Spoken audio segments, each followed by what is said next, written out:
देहरादून में उत्तराखंड विधानसभा अध्यक्ष रितु खंडूरी ने गैरसैंण में 21 अगस्त से प्रस्तावित मानसून सत्र की तैयारियों के संबंध में अधिकारियों की बैठक ली है। बैठक में उन्होंने सत्र के दौरान आपात स्थिति से निपटने के लिए भी अधिकारियों को तैयारी रखने को कहा है। साथ ही सत्र से पहले गैरसैंण विधानसभा भवन में बिजली, पानी, मेडिकल, फोन, इंटरनेट जैसी सुविधाएं सुनिश्चित कर ली जाए। मंत्री, विधायकों, पत्रकारों, अधिकारियों और कर्मचारियों को असुविधा नहीं होनी चाहिए।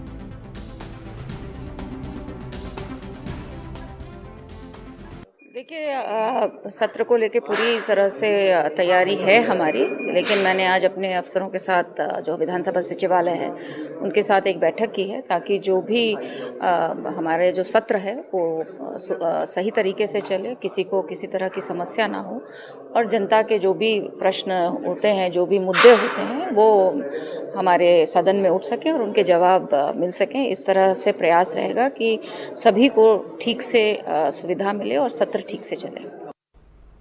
उत्तराखंड के मुख्यमंत्री पुष्कर सिंह धामी उत्तराखंड के राजभवन देहरादून पहुंचे, जहां उन्होंने राज्य के राज्यपाल retired lieutenant general Gurmeet Singh से मुलाकात की। विभिन्न विषयों पर चर्चा और विचार विमर्श किया गया। इस दौरान राज्यपाल को मुख्यमंत्री ने केदारनाथ पैदल मार्ग के क्षतिग्रस्त होने के बाद प्रशासन की ओर से किए जा रहे राहत और बचाव कार्यों की प्रगति के बारे में जानकारी दी। इस अवसर पर राज्यपाल को मुख्यमंत्री ने हाल ही में संपन्न हुई कांवड़ यात्रा और प्रदेश में मानसून की स्थिति से भी अवगत कराया। इस अवसर पर राज्यपाल ने केदारनाथ में चल रहे राहत और बचाव कार्यों के लिए खुद मौके पर पहुंचकर नेतृत्व करने के लिए मुख्यमंत्री की प्रशंसा की है।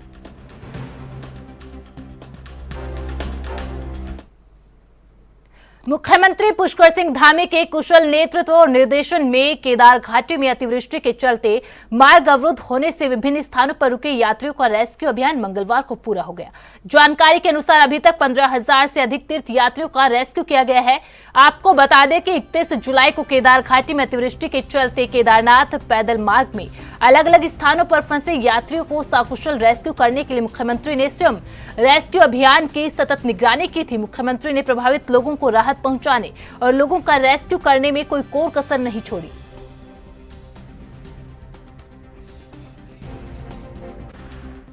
बीजेपी के कार्यकर्ता 13 से 15 अगस्त तक हर घर तिरंगा अभियान चलाने जा रहे हैं। वहीं इसको लेकर कांग्रेस का कहना है कि बीजेपी के राष्ट्रीय स्वयंसेवक संघ ने कई सालों तक अपने मुख्यालय में तिरंगा नहीं फहराया और अब बीजेपी घर घर जाकर तिरंगा फहरा रहे हैं। कांग्रेस ने तो आजादी से लेकर आज तक अपने हर अभियान को अभी तक तिरंगे के नीचे ही चलाए हैं, लेकिन बीजेपी को प्रदेश के ज्वलंत मुद्दों पर भी ध्यान देना चाहिए। अंकिता भंडारी हत्याकांड है, बेरोजगार युवाओं की मांग है, पलायन की बात है, भू कानून और मूल निवास की बात है, स्थायी राजधानी गैरसैंण की मांग है, बेटियों की सुरक्षा है। तिरंगा फहराने के साथ इन सभी मुद्दों पर ध्यान देना चाहिए।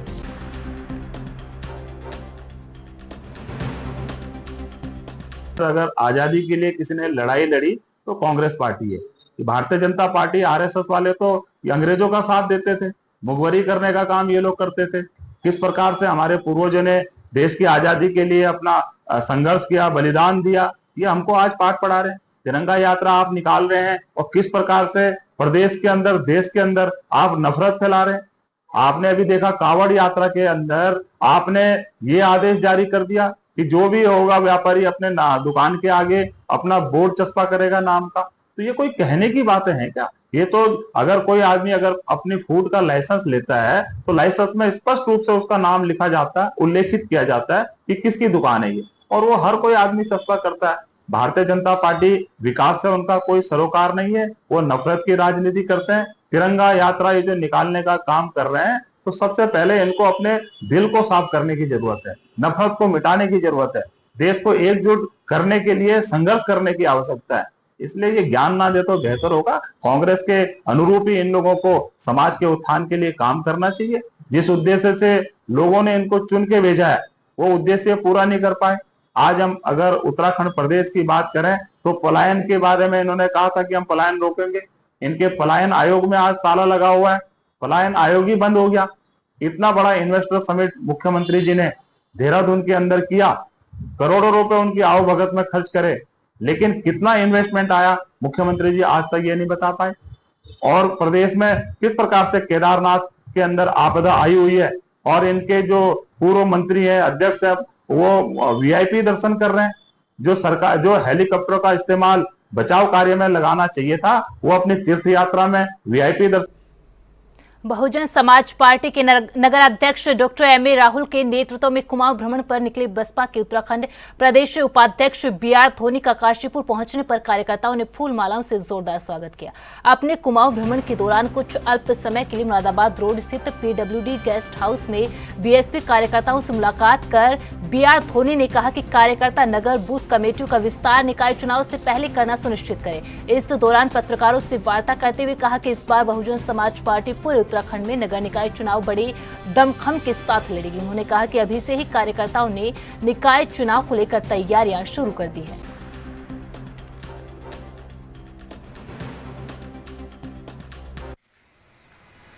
बहुजन समाज पार्टी की राष्ट्रीय अध्यक्ष माननीय बहन कुमारी मायावती जी के निर्देश के अनुसार आज नैनीताल उधम सिंह नगर लोकसभा क्षेत्र के विधानसभा वाइज बैठकों का दौर चल रहा है। उसी क्रम में मुझे यहाँ कार्यकर्ताओं के बीच में आने का मौका मिला है। माननीय बहन जी का जो निर्देश है कि सबसे पहले हम जिला कमेटी, विधानसभा कमेटी और सेक्टर कमेटियों को मजबूत करें और आने वाले जो निकाय के चुनाव हैं, निकाय के चुनाव में अपने नगर के कमेटियों को मजबूत करें और नगर निकाय के चुनाव में अपनी मजबूती से उपस्थित दें और यहाँ सीटों को जीतने का काम करेंगे। इसी बात को लेकर कार्यकर्ताओं के साथ कल से यहाँ पर नैनीताल और उधम सिंह नगर में बैठकें चल रही हैं। मैं उसी क्रम में यहाँ पर आप लोगों के बीच में आया। सर, ये बसपा जो है अपनी ज़मीन खोती चली जा रही है, इसका क्या कारण है सर? बसपा अपनी ज़मीन खोती चली जा रही है। एक लोगों ने एक कवायद शुरू करी है। बहुजन समाज पार्टी आज भी ज़मीनी स्तर पर मजबूत है। चुनाव में परिणाम अपेक्षित नहीं मिल पाना ये किसी दल के लिए कभी भी ये मौका फेस करने का मौका हो सकता है, परंतु बहुजन समाज पार्टी पूरी तरीके से मुस्तैद है, आज भी मजबूत है और कार्यकर्ता अपने अपने जमीनी स्तर पर खड़े हैं। क्या उत्तराखंड में निकाय चुनाव पर जो है बसपा पूरे जोशो खरोश से आए? बहुजन समाज पार्टी निकाय चुनावों को पूरे शिद्दत से लड़ेगी और अधिक से अधिक सीट जीतने के लिए सभी लोग कमर कस के खड़े हैं। राज्य में आगामी निकाय चुनाव और केदारनाथ उपचुनाव को लेकर कांग्रेस के 8 अगस्त को दिल्ली में होने वाली बैठक में रणनीति बनेगी। उत्तराखंड कांग्रेस प्रभारी कुमारी शैलजा ने बताया कि बैठक के लिए प्रदेश के वरिष्ठ नेताओं को दिल्ली बुलाया है। बद्रीनाथ और मंगलोर विधानसभा उपचुनाव में मिली जीत से कांग्रेस नेताओं और कार्यकर्ताओं में उत्साह बढ़ा है। अब कांग्रेस के सामने आगामी निकाय चुनाव और केदारनाथ विधानसभा उपचुनाव में बेहतर प्रदर्शन करने की चुनौती है। इसके लिए पार्टी तैयारियों में जुट गई है।